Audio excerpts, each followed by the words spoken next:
tentang TKI Taiwan. Halo sahabatku dimanapun Anda berada, Kang Suro akan memberikan informasi-informasi tentang TKI Taiwan. Lagi informasi lagi tentang informasi TKI Taiwan, guys ya. Kemarin para subscriber Kang Suro, terima kasih sudah subscribe dan like channelnya Kang Suryo. Dan pertanyaan-pertanyaan belum sempat saya balas karena Kang Suro keadaan di Taiwan ya. Dan kali ini Kang Suro akan berbagi untuk Anda pastinya guys ya, dan menjawab soal-soal yang Anda berikan kepada Kang Suro. Nanti aku akan menjawab satu persatu dan nanti aku jawab dan mana yang tidak saya jawab guys ya. Dan untuk kali ini ya Kang Suro akan ditemani oleh dua sahabat Kang Suro ya, berbagi pengalaman, berbagi informasi tentang yang diberikan informasi TKI Taiwan guys. Oke, kali ini aku akan mereview ya tentang pertanyaan-pertanyaan yang Anda berikan masukan kepada Kang Suryo. Kali ini aku akan ditemani oleh sahabatku ya. Ini siapa lagi, tidak asing lagi guys ya, tentunya sahabat TKI Taiwan guys. Oke, langsung saja cekidot ya. Kali ini aku akan ditemani oleh sahabatku ya, dua orang di sini ya. Yang pertama nanti aku perkenalkan, ini dia. Halo sahabatku, siapa namanya Mas? Aris. Dari pabrik mana? Dari pabrik kardus. Kardus ya. Menemani aku. Dan yang satunya lagi siapa? Dia si Mayu. Nah, dari pabrik mana Mas? Daging Mas. Daging ya. Iya. Dan kali ini Kang Suro akan berbagi informasi ya. Kemarin tuh ada temen aku yang tanya-tanya soal pertanyaan terkaitnya informasi Taiwan ya. Aku catat guys, ini guys ya, tidak lupa. Dan kali ini aku akan bersaring sesama sahabatku, sahabat ini ya, seperti keluarga sendiri, dan bajunya itu sama guys, putih-putih ya. Lanjut saja guys ya. Pertanyaan dari pertama dari Mas siapa?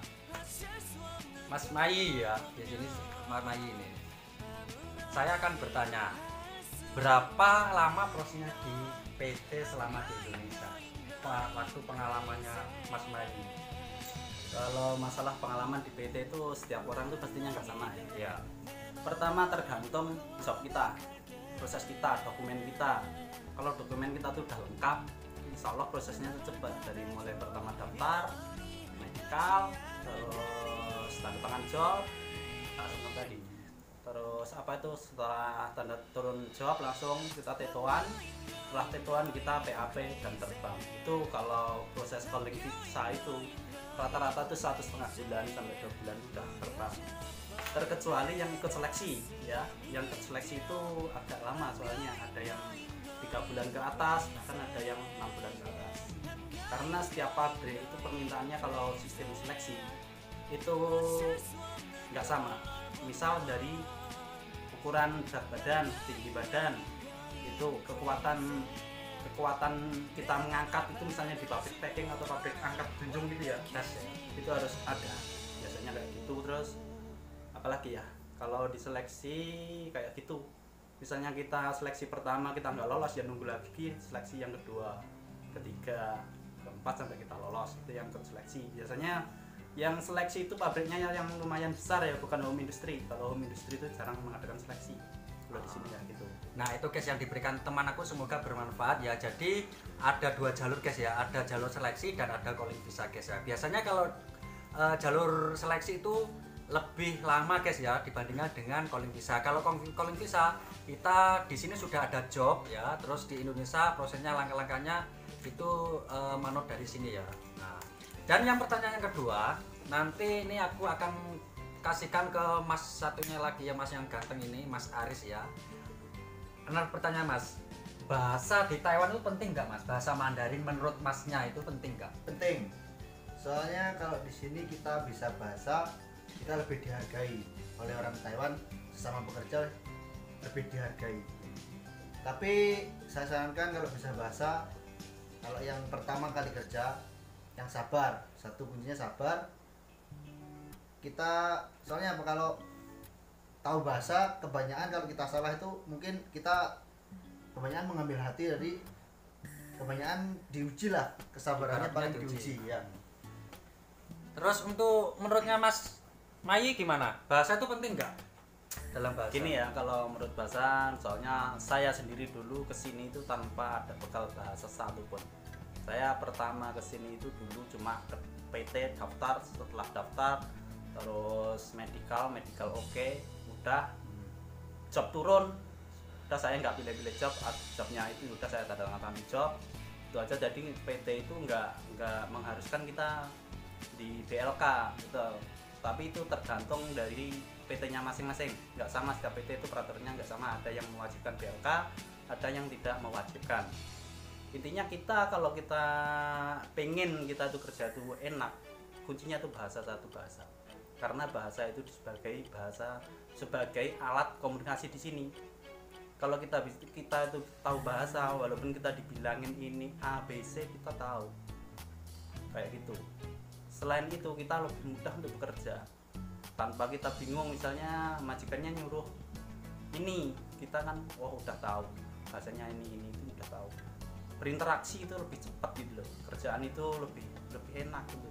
Kalau bahasa, kalau nggak bisa bahasa tuh ya pakai bahasa isyarat, tapi ya kita kan namanya pekerjaan itu kalau nggak tahu bahasa ya sangat susah. Utamakan untuk teman-teman kalau mau kerja ke Taiwan itu bahasa ya, berdua skill. Kita bisa bahasa, kita punya skill, kita tuh dihargai.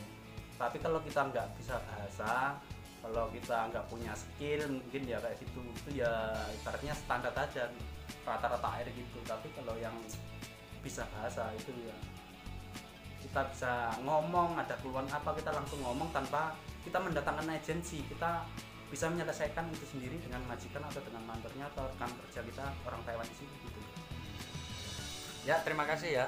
Nah, itu adalah dari tentang bahasa ya. Jadi bahasa itu sangat penting ya. Bahasa itu alat ukur untuk berkomunikasi sesama kerabat atau di dalam pabrik itu kerja guys ya. Jadi bahasa itu menurut pandangan semua teman aku itu adalah penting, karena kita itu di negara lain itu pastinya perlu adaptasi, terutama itu bahasa. Bahasa itu alat ukur untuk berinteraksi atau bekerja sesama rekan-rekan ya. Jadi rekan-rekan itu yang mengikuti peraturan ya di Taiwan, kerjanya harus gini, kita harus bisa bahasa. Dan pertanyaan yang ketiga, kalau di Taiwan itu bisa milih job nggak Mas? Menurut pandangan Masnya Aris? Kalau kita job tidak bisa memilih, tapi dari Indonesia bisa menolak. Soalnya kalau kebanyakan yang proses yang masih DPT itu punya teman di Taiwan, kita bisa nyari teman, bisa mencari informasi dari teman yang udah di Taiwan. Tanya job ini gimana pabriknya, ada lembur nggak, kerjanya kayak gimana, berat nggak. Kalau temennya ada yang tahu pabriknya yang dapat job yang mau berangkat ke Taiwan, bisa menolak. Tapi kebanyakan dia menerima. Soalnya apa, nunggu jobnya lagi tuh lama banget Mas. Menunggu jobnya paling lama ya. Yang penting kerjalah sedikit demi sedikit, ya itu memang rezekinya kita ya. Terima kasih. Untuk Mas Mai gimana, bisa milih job nggak? Kalau job setahu saya itu kalau kita tuh mau calling visa itu job kan sudah dari sini kalau sistem calling visa. Tapi kalau kita mau ikut seleksi itu kita bisa milih, misalnya di pabrik di CNC atau di pabrik lainnya. Hari ini seleksi di CNC, kita ikut. Di CNC kita gagal, seleksi ikut besok lagi ada job yang seleksian, misalnya di peleburan atau di pabrik besi, seandainya seperti itu ya, di pabrik kapal itu bisa kita milih kayak gitu. Tapi kalau sistem calling visa itu nggak bisa kita, soalnya majikan di sini udah mau adanya job ini, mau nggak, kalau nggak mau ya udah kita tolak, kalau kita mau ya oke, ACC tanda tangan udah beres. Tapi kalau job itu kita usahakan tahulah, misalnya kalau di daerah peleburan itu memang kerjanya agak panas gitu. Kalau di makanan itu memang hubungannya dengan dingin kalau makanan di sini ya gitu. Ya, terima kasih untuk Mas Mei. Dan untuk pertanyaan yang keempat ya, di sini itu berapa sih Mas gaji pokoknya di Taiwan? Kalau gaji pokok di Taiwan itu ada 23.800 ya, sekitar kalau dirupiahkan sekitar 10 juta guys ya. Itu gaji pokoknya, nanti belum dipotong-potong. Dan di sini ada yang tanya, dalam 1 bulan benar sih gaji 15 juta? Nah, ini aku ketanyakan ke Pak Mas Aris ya. Ada nggak Mas di Taiwan tuh gaji 15 juta atau lebih, ada nggak? Kalau gaji pokok kita mengikuti aturan pemerintah 23.800 ribu NT. Kalau ditukarkan uang Indonesia sekitar 10 juta lebih sedikit ya, tergantung kurs penukaran berapa. Kalau gaji 15 juta itu ada yang seperti itu, ada juga yang 15 juta, ada yang bisa lebih, tergantung lembur, tergantung jam lembur. Kalau di pabrik saya jam lemburnya jam mati, maksudnya jam mati itu 1 jamnya itu tetap sama. Kalau ada yang jam hidup, Beda lagi. di jam ketiganya itu lebih ada lebihannya. Kalau 15 juta ya lemburnya los mas, pokoknya jos lah pabrik. Nah, ini Mas Mai, gimana?